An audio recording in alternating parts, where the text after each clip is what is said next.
Well, the person tonight is a senior researcher at the Kauffman Foundation, which is all about entrepreneurship. So she's like one of the leading experts in the world on entrepreneurship. So I'll be interviewing her, and then there'll be time for Q&A. Oh, we can hear it in there. Thank you. Wow, that worked, didn't it? Hello, everybody. Thank you. Pull up a chair. There'll be more time for networking. Grab some pizza, grab a drink, and grab a chair.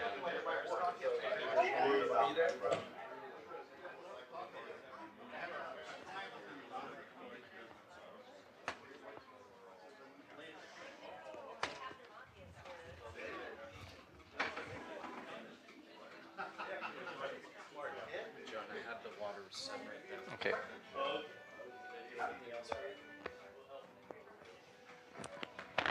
I think we're okay.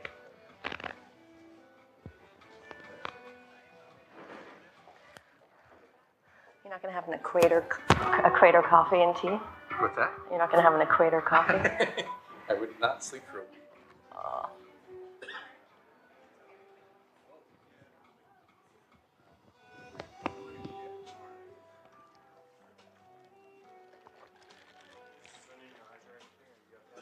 Fine.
Welcome everybody to Startup Grind for August.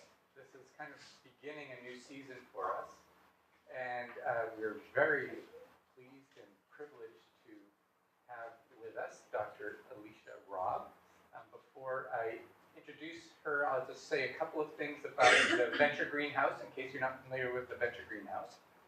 We offer services and facilities to innovative, scalable enterprises from diverse industries that are changing the status quo to a more sustainable future. So that's what we do. We have a resident client program. We currently have 11 resident clients that are engaged with us who have desks and offices here.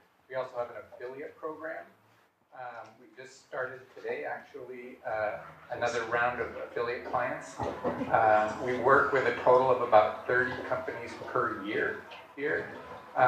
And we are also a program of Dominican University of California and have a strong relationship with the university students and community who also help out our companies in a variety of ways. That's a little bit about Venture Greenhouse. If you have interest in us, or if you know people who might want to apply to be our clients, please send them to venturegreenhouse.org. And my name is John Staten. I'm co-founder and director of Venture Greenhouse.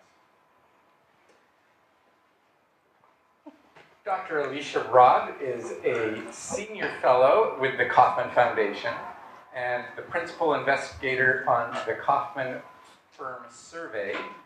She's also a research associate with UC Santa Cruz and University of Colorado at Boulder, and a visiting scholar with both the Basque Institute for Competitiveness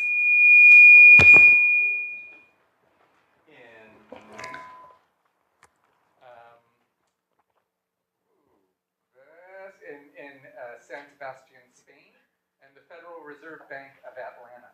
So she's doing a lot all over the globe. received her MS and her Ph.D. in economics from University of North Carolina at Chapel Hill.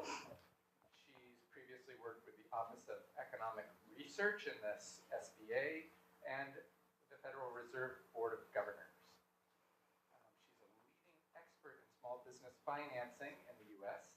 She's participated in SME, small and medium-sized enterprise financing initiatives by the OECD and the G20 Working Group on SME financing.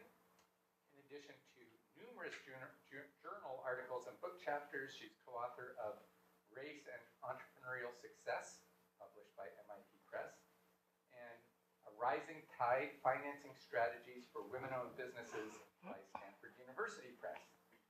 She serves on the board of the National Advisory Council for Minority Businesses, Enterprises, and is a guest contributor for venues such as Huffington Post and Forbes. And she's done a lot in the area, obviously, of entrepreneurship that we'll explore over the course of this interview. And so the way this works is I will interview Alicia for a while, and then we'll open it up to you for your questions as well. Before you start, I just want to plug the Equator Coffee and Teas back there. If you all want an iced coffee, that's amazing. This is a women-owned business that's in San Rafael. You can buy their coffee at Whole Foods and other places, and go back and try some now because it's excellent. It won't keep you up at night. We'll keep you up in the morning. So, let's start at the beginning. So, what we're going to try to explore here is really what led you to be so interested in this area. And let's start with your early life. So, tell us about your where did you grow up and what was your childhood like? Well, I grew up in Minnesota. I've been out here for about 12 years, which is the longest I've ever lived anywhere. I moved around a lot in growing up, 3 grade schools, 3 high schools. So I definitely got around. And then when I got to college, I decided to go as far away from my parents as I possibly could. So I went to Texas. And I wandered around Colorado, Madison, D.C., ended up in grad school in North Carolina. And then Let's go back first. All right. We're already See, I'm already up to 2012. Minnesota, you betcha. So you moved around a lot. Do you think is there something in that led you to be kind of interested in entrepreneurship and kind of having this more dynamic view? Well, I definitely think it builds resilience. And so I think that definitely factored in. But I was, entrepreneurial as a kid. I was doing things like lemonade stands and dog shows and theater and so forth back in elementary school. So I was kind of entrepreneurial from the get-go. Yeah. Any idea where that came from? No, because neither of my parents were really business owners or anything like that, or any of my family. So no idea.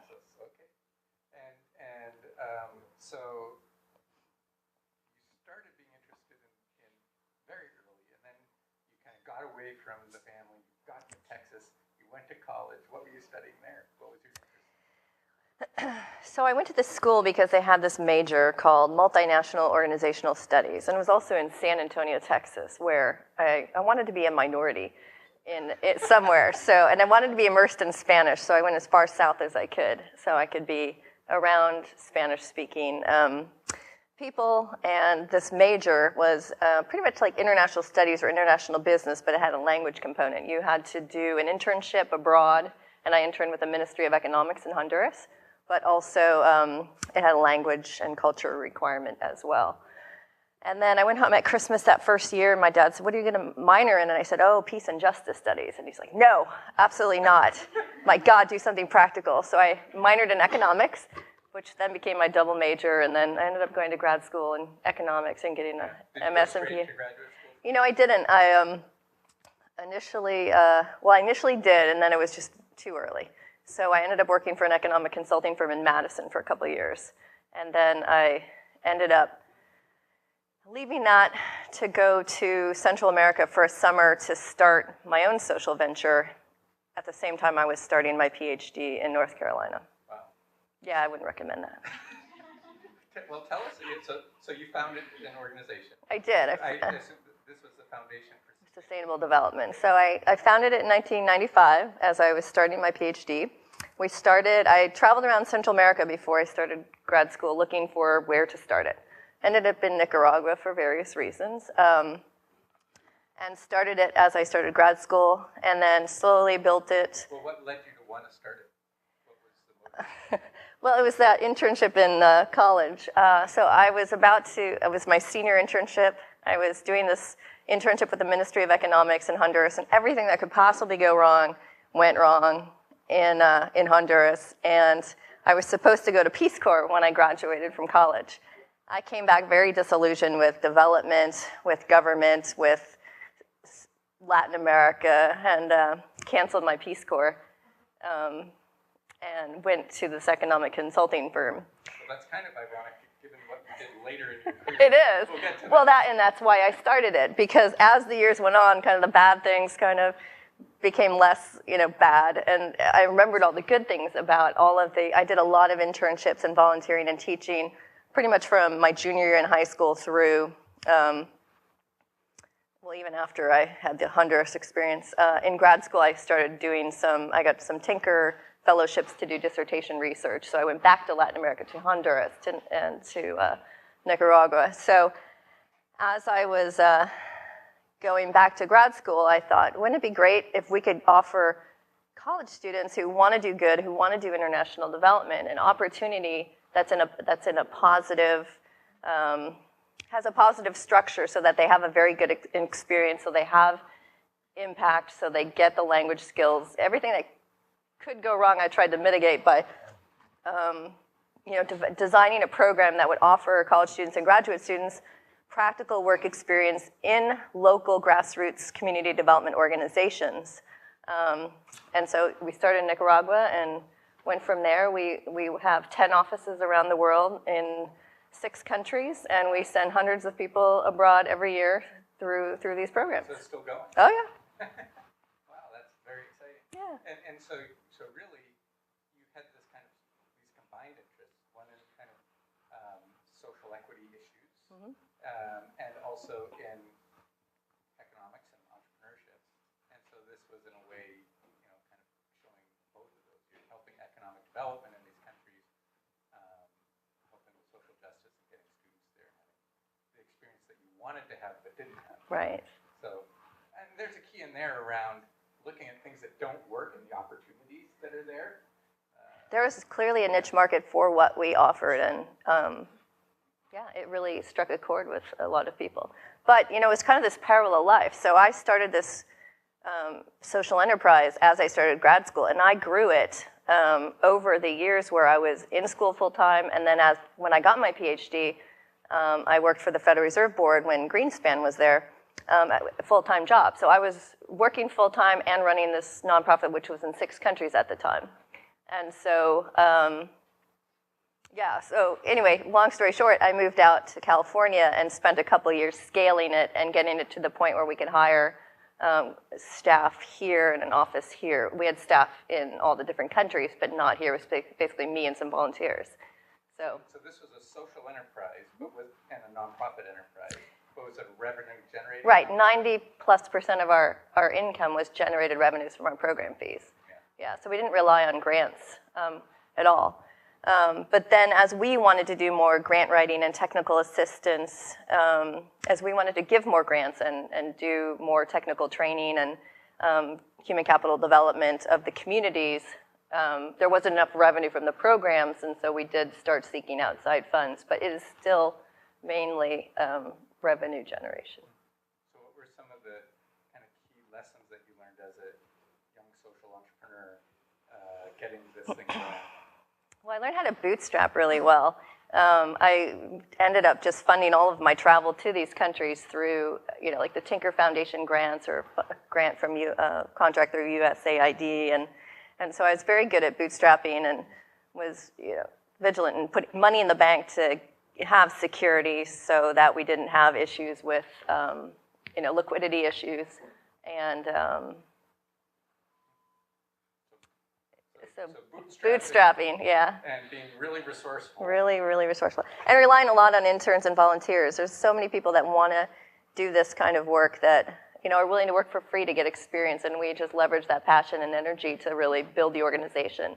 I call them the Fab Six. We got an office in the Flood building in San Francisco, and I interviewed 25 people at Berkeley, hired 6 of them. They became the Fab Six, and they all went to the summer to all the different countries to help the program directors who were all local to those countries. And then they went off, 3 or 4 of them went off to then build new programs in new countries. So we were very resourceful back in the day. Yeah. Very exciting. And meanwhile, you're studying to be, you're becoming a researcher. You get a master's degree and then a Ph.D. And doing research. What was some of your early research? It's funny because my master's was on microfinance in Latin America, and I thought I was going to write a PhD on microfinance in Latin America.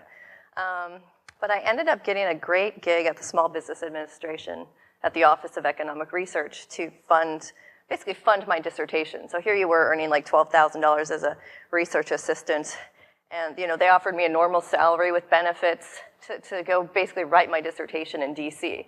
So I left North Carolina, I went up to DC to write my dissertation, and kind of moved from microfinance to small business finance to entrepreneurship, and ended up writing my dissertation on race, gender, and discrimination and in business performance in the United States.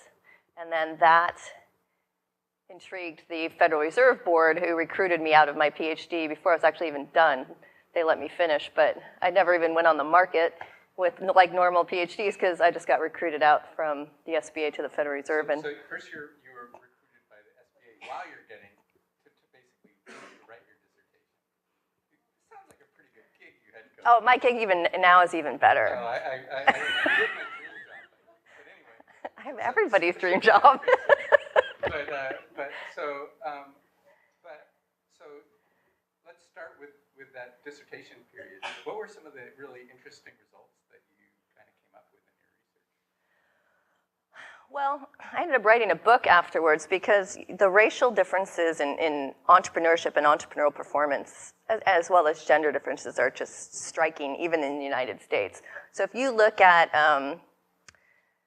average revenues or average profits or average employment of a given firm, if you are African American owned, Hispanic owned, or female owned, you are way smaller on any count by any measure. And there's no real, why is there such racial differences? So we wrote that book, racial differences in entrepreneurial performance. And, what's driving a lot of the differences, at least on the race side, are, human capital and financial capital. If you look at Asian entrepreneurs, they actually do relatively well compared to everybody else. They're the most, whether you look at just Asians in general or Asian entrepreneurs, they are the most well-educated group in the United States, by far. They're much more likely to have a college degree. They also bring a lot of financial capital to their businesses. So they're very well capitalized, they have a lot of human capital, and they do really well. African Americans and Hispanics start businesses. Not only do they have lower rates of business ownership and self-employment, like half or less of what whites do, but they start their businesses with much less capital. They have lower human capital in terms of education, work experience, industry experience, and all that kind of ends up manifesting itself in these differences we see in firm performance. Gender, we see a lot of it is due to the differences in financial capital, but also the industry segregation that women tend to go into are just smaller businesses in general and require less financial capital. But so the other book we wrote was looking at different financial strategies of women-owned businesses. And that, so what everybody comes back to on those, in that book, is these 2 chapters on high-growth women's entrepreneurship and these venture capital-backed firms. So now Susan, who's my co-author, and I are writing another book that is looking at high-growth women's entrepreneurship and also on the investor side, on the financial side, because if you look at women-owned businesses, if I asked you guys what percentage of women-owned businesses generate more than $1 million in revenue, what would you guess? 5, 10, 50? 2. 2% of businesses in the United States that are women-owned generate more than $1 million in revenue.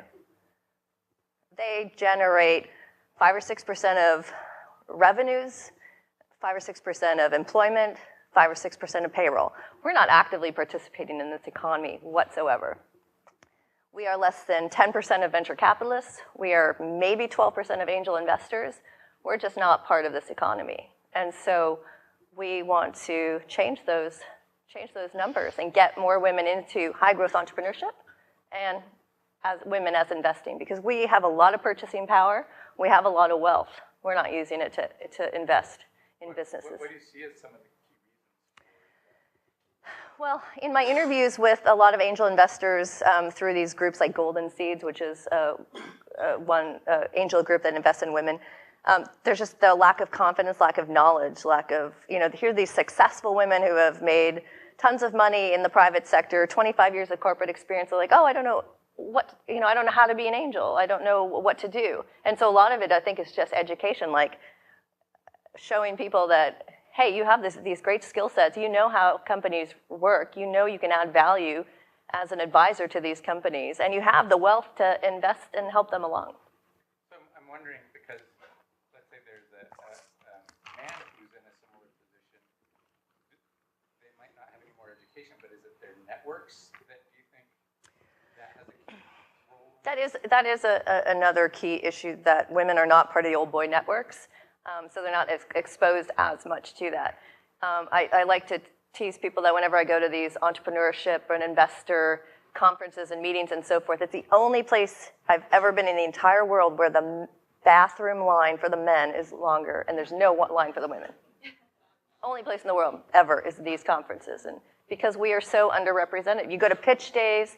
I mean, you go to MIT and their elevator pitch competition. Here you've got women who are in sciences, in engineering, in tech, and they make up like 50% of the undergrad in many of the different fields. They're like 8% of the pitch competitors. So we're just not, we're not in the pipeline. Well, good. That's not good, but it's an opportunity. It's an opportunity. There's room for improvement, and it's actually something that we've been concerned with here too, because we get far more male applicants than female applicants. We'd love to have much more of a gender balance, so we are seeking ways to work with. So, well, let me ask you then, as an accelerator that is recruiting companies to come work here, what can we do to help encourage women to apply here? Or where can we go to find women who might be interested in applying here? Yeah, well, I mean, we're everywhere. We're 50% of the population. So I think you just need to work a little bit harder, and you need to make sure that your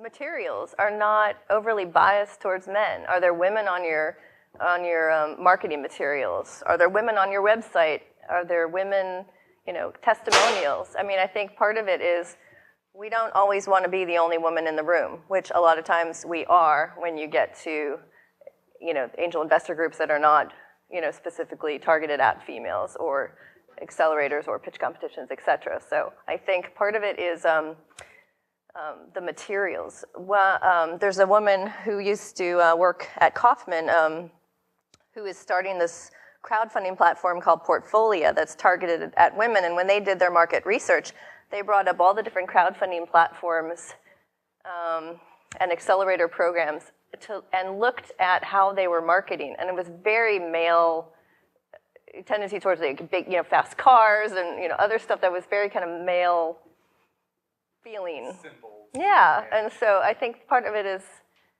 that we're unconsciously, kind of using the male dominating stuff for that. We will do our best to do better because it's an important value to us.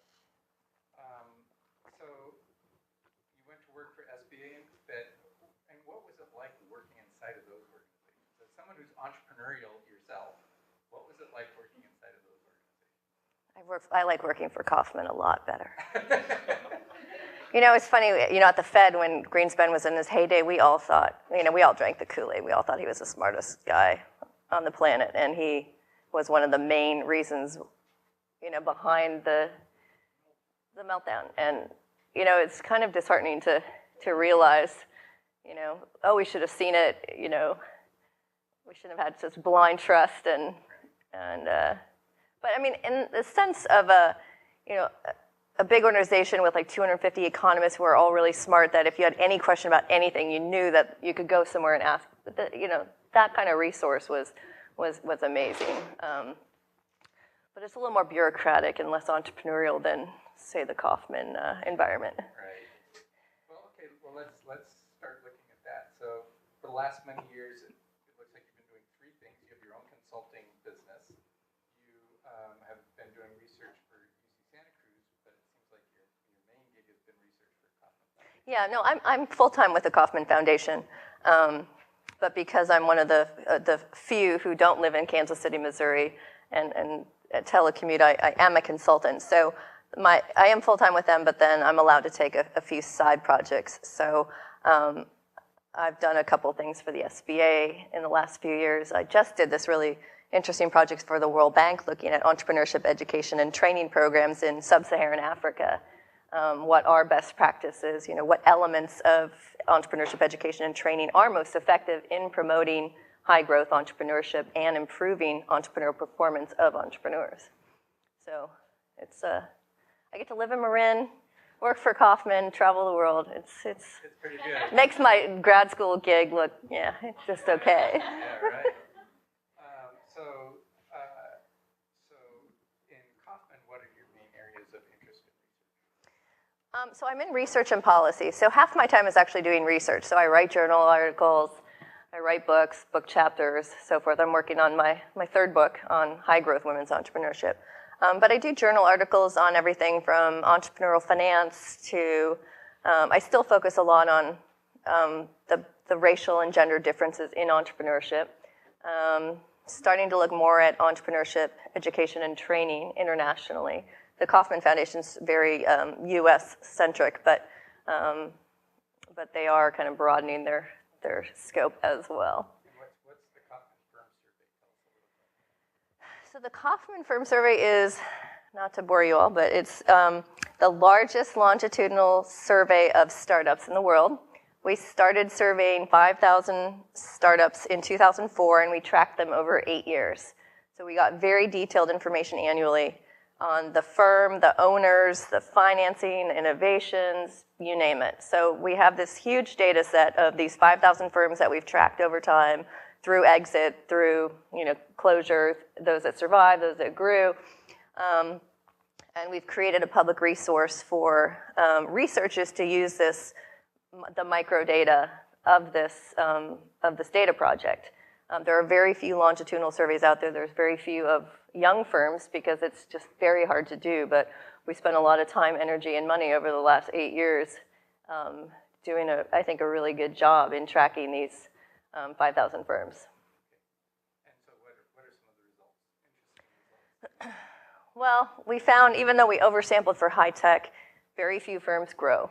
I mean, if you look at the small business definition of small business is 500 employees or less.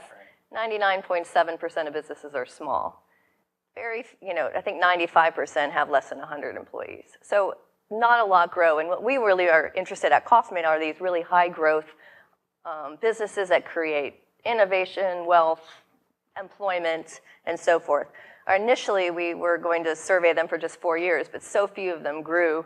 We actually said, okay, we probably need to study that longer time frame. So we added 4 more years, hoping more would grow, and they did, but it's still not a large number. So right now we're actually following up with 25 of the biggest firms that we had in our sample, and then comparing them to 25 that had similar characteristics as startup, but didn't grow so big, to kind of look at more nuanced information about that growth process. So you're in that process now. You finished the data collection. The data collection is done. We have 8 years of data, 2004 to 2011, And now we're studying the exits, we're doing some qualitative interviews, we're mapping things like LinkedIn accounts and Google websites and so forth to them for other research projects.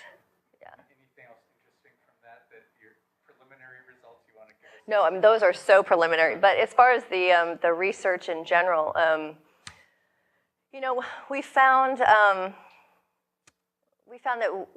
that businesses are very reliant on bank financing, even in the earliest stages. Now, this is the same thing that some of the earlier Fed researchers found before the equity markets kind of took off. So we're finding this even now with equity markets the way that they are. Startups and young firms are very much reliant on bank financing. So, you know, the functioning of credit markets is really important for the entrepreneurial activity of this country, even at the youngest stages. Yeah, and I think if you look at what perhaps the reason why the economy has been recovering so slowly has been the lack of credit that's been available for businesses. The credit contraction really had a hit on the entrepreneurial activity. Plus, you know, with the home equity falling, that's a resource of financial resource that entrepreneurs used to tap into to get credit to start their businesses. And with the property values falling and with credit markets freezing and so forth, they haven't really been able to tap into that like before. So we are seeing an effect from that. Yeah. I'm going to just take a couple more minutes and then we'll open it up. But looking kind of more broadly, what are you seeing in your research and then just other research that you're aware of that are some of the important trends in entrepreneurship? Well, I'm really interested in crowdfunding. I think Kauffman was very much involved in the Jobs Act that passed in 2012. I always forget what it stands for, but you know, jump-starting startups in the U.S. or something like that. And you know, part of that Jobs Act was crowdfunding. So right now, most of the crowdfunding that's going on is through either donation platforms, gift platforms, or debt financing. So you know, you've got everything from Kickstarter and Indiegogo to Prosper to Kiva, et cetera. There are very few equity crowdfunding platforms. There's a few like AngelList and CircleUp and so forth, but those are just for accredited investors. So the SEC just passed the ruling for the Jobs Act a few weeks ago that will allow now general solicitation for businesses. Now it's still just, the only ones that can purchase it are still accredited investors, but we're hoping that the next ruling that they make will then broaden that to the unaccredited investors. So I think that crowdfunding has you know, a huge potential for both getting more women and minorities, getting more people just in general into investing, but I also think it's a way for you know, businesses to really tap into funding markets that weren't available to them before. And you know, we have in the room women and minorities here who are obviously interested in entrepreneurship.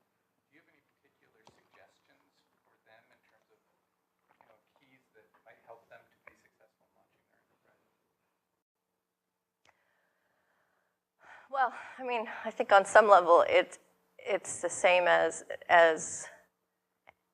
any business. You know, surround yourself by you know, mentors and reach out to and access the resources that are available. I mean, there's so many different resources, you know, online and in person. Even, you know, in Marin County, there's lots of business resources for people to tap into to help them in either you know, getting their financing on track, learning about you know, marketing, customer acquisition, you name it. So I think that there's a lot of resources for people, and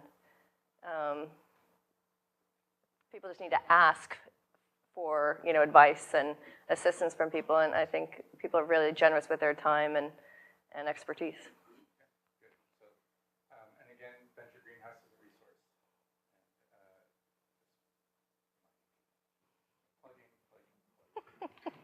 And last question I'll ask is, then in general, are there any other kind of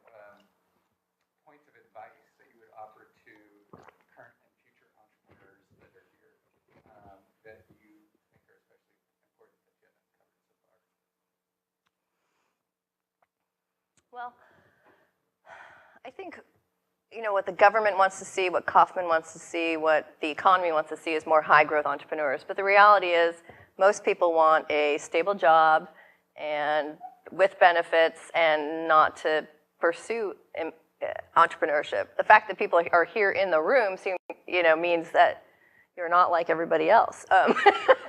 So it is a small fraction of people that, want to be entrepreneurs. Only 10% of the US is self-employed. Most people have jobs. Most people don't create their own job. But a smaller fraction of those self-employed want to create high-growth businesses. And I think part of that is not seeing the opportunities and benefits that come from that. And I think if people were more aware of what the benefits are of providing jobs for your community, creating wealth and innovation in your country and so forth, I think more people might want to think about that path that didn't previously. So I would encourage people to think about high growth because we need the jobs. We need we need to jumpstart this economy, and the government and multinationals are not going to do it, so it's going to be us. Right. Yeah. Good. And so I want to open up now for questions that you may have. Wow, look at that. Why don't we start in the back of the room and we'll work our way up. So back there. What were some of the similarities with the ones that were high growth? Team ownership. This jack of all trades that Ed Lazier at Stanford is talking about is really, an entrepreneur has to be everything, right? You have to wash the dishes, you have to do the books, you have to find the customers, you have to market. That's fine for a lifestyle small business, but when you're talking about high growth business, you cannot bring all the human capital and expertise that you need normally to be a successful high growth business. So finding co-founders that have the different skill sets, whether it's financing, marketing, business. I mean, there's CEO, CFO, COO, coming together and finding a team. What venture capitalists and angel investors are looking for is the team that's going to be able to scale that business.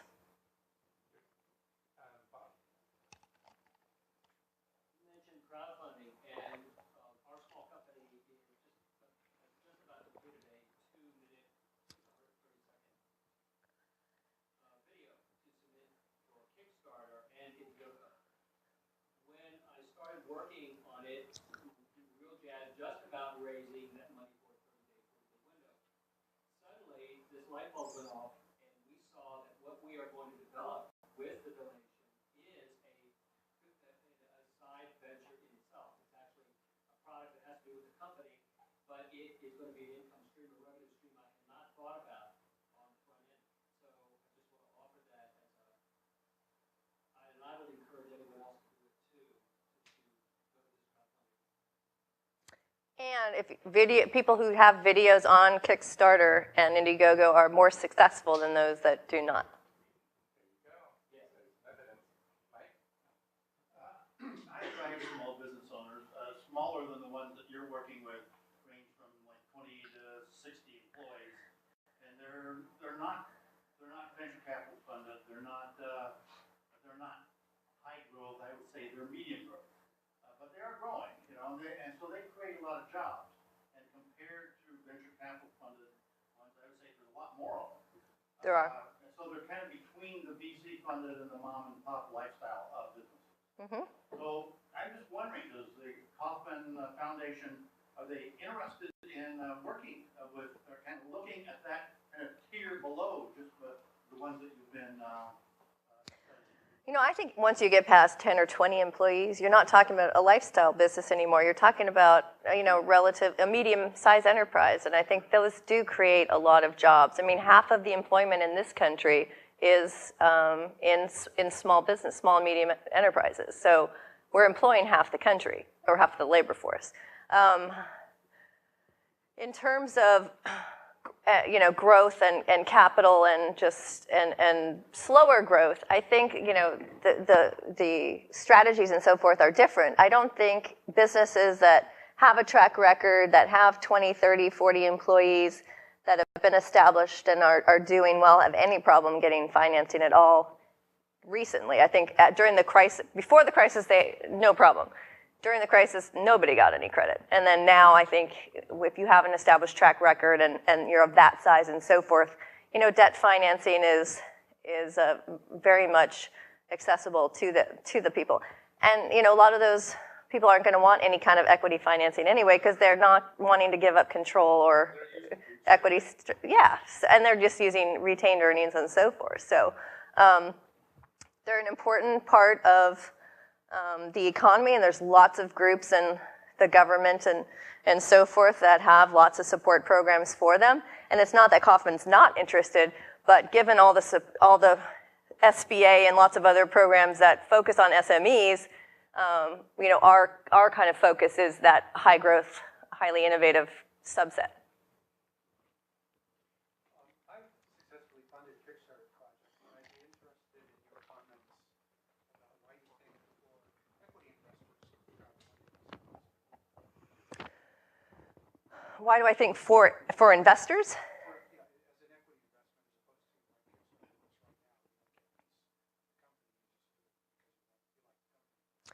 Well, I think, money sitting in the bank earning less than 1% interest is a crappy way to hold your money. And so I think people are looking to diversify their portfolio. Some in things like, Prosper and Kiva and so forth that have, positive returns, but it is debt financing. But some are interested in being part of the startup movement, being part of the entrepreneurial scene as investors, and they don't have the amount of money to really be an angel investor with large sums of money to then have a real role in the firm per se as an advisor on the board or whatever, but they want to be part of this. Exactly, but they're not when you're crowdfunding, and so it's a win-win for both. Well, like anything, investing is risky business. A lot of the angel groups will say, don't put money in that you can't afford to lose. The payoff could be great, but you're probably going to lose your money.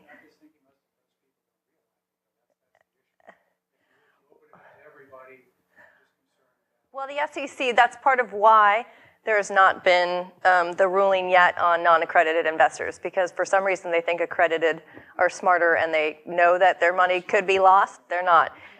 But that the education process is more important for the non-accredited investors because, and there's maximums and stuff, so you're not going to be able to lose your house and so forth. They're trying to put in these safeguards so that people don't get crazy and invest their house in the startup. And so one of the things Kauffman's going to be doing is, programs that are educating the investors on how to, do portfolio, do small investments in things that across multiple investments. Kind of like, Kiva, they have the max of $25, Prosper, same thing. They try to, make you diversify your portfolio.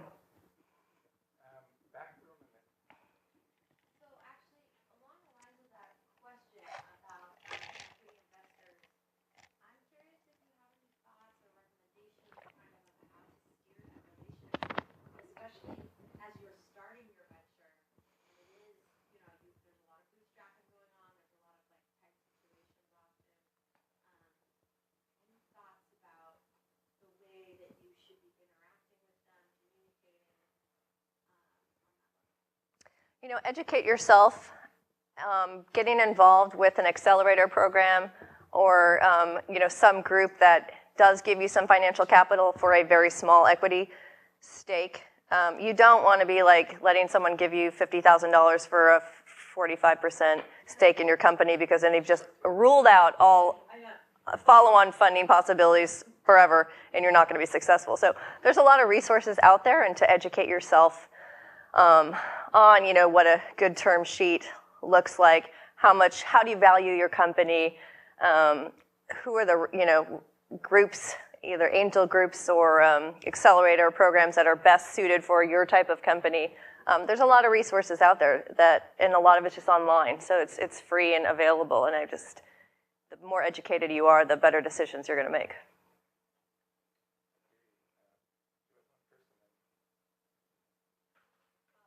I'm interested in hearing a little more about how you view crowdfunding as maybe helping the disparity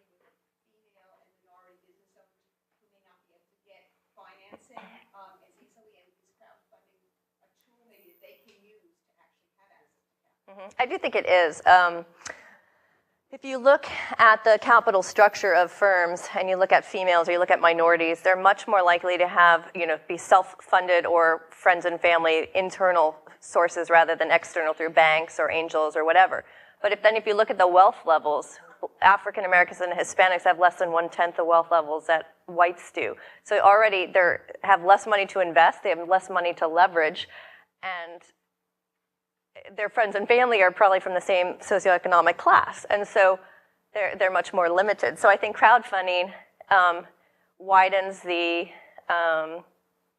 potential investor pool for these people. And for example, as a woman, I'd like to invest in women-owned businesses, and so I'm going to be attracted to companies that are in my expertise areas that are female-led, because I want to see more high-growth female entrepreneurship and more high-growth minority entrepreneurship. As a public policy, minority businesses are more likely to hire minority employees. So we want more minority businesses to hire employees because they have higher unemployment rates. And so there's, I think, crowdfunding is a mechanism which is going to increase the investor pool and the diversity of it.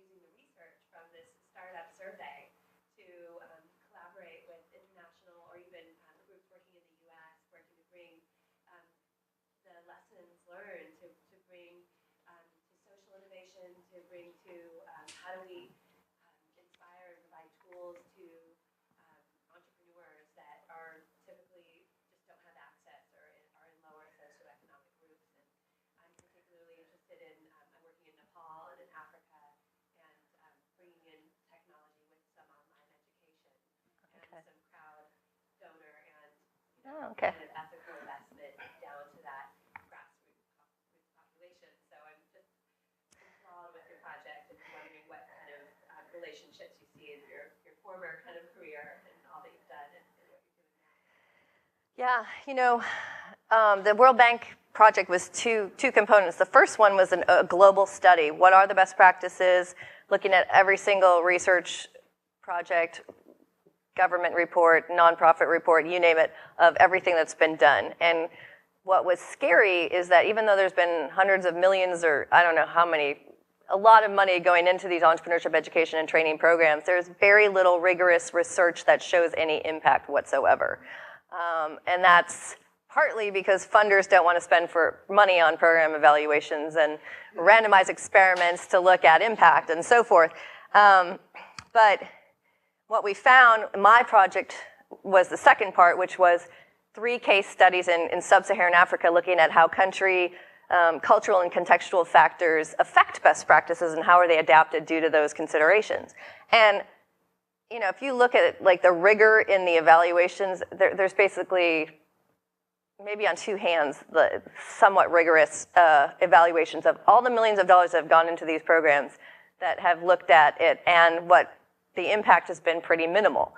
We know, or we think we know that what has come out, I'll tell you, what we have seen of successful programs are things like entrepreneurship is very complex, and so it needs to have multi-prong approach of financial capital, human capital, with training and so forth. It has to have access to markets, mentoring, like really intense marketing by successful entrepreneurs.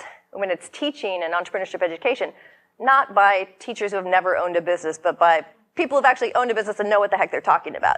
And so there's some common elements that are effective. And what's interesting is Kauffman and Nesta in the UK just signed a memorandum of understanding to fund more randomized experiments in entrepreneurship education and training interventions, because there isn't a lot of funding for this.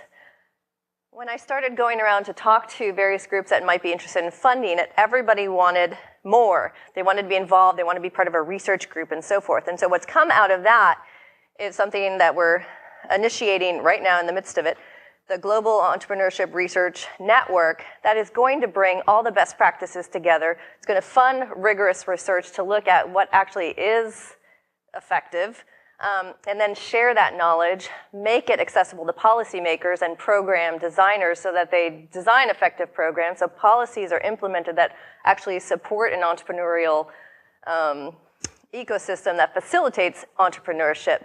And so we're going to be announcing it in the Global Entrepreneurship Summit in Kuala Lumpur in October, and hopefully Obama is going to announce it. And then we're going to do a follow-up in the Global Entrepreneurship Consortium in Moscow Congress through Global Entrepreneurship Week in March. And so we're bringing on funders, academics, the government wants to get involved. This is taped. Various people who want to see more impactful research that actually has an impact on policy and program design. So, Yes. If I could ask one more question about crowdsourcing. Once investors get past maybe the novelty of it, or bragging rights, or I put $1,000 into this great new company, or $10,000 or whatever, how do they get beyond the fact that aren't they going to get diluted to hell? Aren't they going to? What is it worth to them? Somebody said something about it's better than 1%, for the interest in the bank. I don't think so.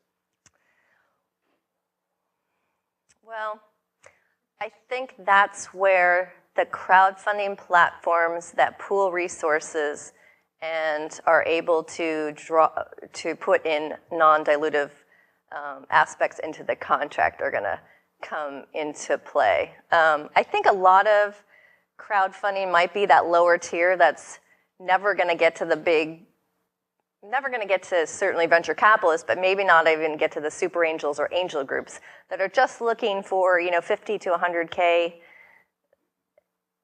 maybe, less than that, 10, 25K. And so those guys have to, they're not going to, be a $6 million exit or a $20 million exit. They're going to have, it's just going to be like convertible, it's a convertible note, and it's just going to be paid back like debt. And so it's not ever going to, turn into anything that's an IPO or anything like that. So you're right. I mean, it's certainly risky, and that's why I think education of the investors is going to be really important because, right, if you don't have a non-dilutive stake in it, that could, make your $1,000 investment turn into 0.001% of something that's only worth $1 million, which isn't going to be much. Kauffman Foundation was, I understand, integral in the growth of a company called Ag Local a few years back, where you helped press together some brilliant, smart minority minds together, help move this company to South by Southwest, and now the rest is history. Is that part of your model too, seeking out great talented people and saying, hey guys, you're not originally part of the same company idea. Let's do what we can to use our marshaled resources to pressure together and put our full force behind it. Is that a different approach? I think that was the, not fast track, but OUP, which now I can't think of what it stands for, which focuses on minority entrepreneurs. So we've spun off a lot of things like Kauffman Fellows, Fast Track, OUP, which I can't remember what that is now. And so there's a lot of initiatives that are just off and running on their own now. I think we do have some specific interests in especially women and minority entrepreneurship, but we as a foundation can only do grant making and then contracts for work. We don't invest in companies. Now we do have program related investment from the endowment, and I'm not on that side, so I can't speak to that. But I know we do have some program related investments. I think we should do more since we're the foundation of entrepreneurship. Well, but I mentioned this is a fantastic example of saying, okay, you guys are pretty smart. You weren't originally assigned as one company. We'll do something to help press together. And again, it's a success story. well, and we do things now like 1 million cups, startup grind, startup weekend, 1 million cups, and so forth that are building like community, the entrepreneurial community across the country in the various cities and areas. So in that sense, we're bringing people together who are looking for founders, who are looking for investors, who are looking for some skill set, and bringing those people together in that community so they find one another. Startup Genome. Are there other kind of online resources or other resources that Kauffman has put together that could be useful for entrepreneurs? Right now, we're funding something called Startup Genome, which is a community mapping. So it's bringing together curators from communities to bring together resources for startups in those communities. We're giving Startup Grind a grant to pilot some online, something like Startup Genome, but it's called BidX, which again brings the community of investors and mentors and startups and co-founders together. Do you see B corporations as changing the landscape for startups and equity financing? Changing the landscape for startups? Now you'll have corporations that can have something other than a profit motive. Mm-hmm. Part of it. Yeah, there's some really good work being done by Investor Circle and the B Corp and CASE at Duke that around B Corps and actually getting better metrics to evaluate impact, because the social venture funds are looking for good measures of impact. And I think as those data collection efforts and measurement efforts get further along, we're going to see a lot more money flowing to these impact companies. Yeah, I think it's definitely the future.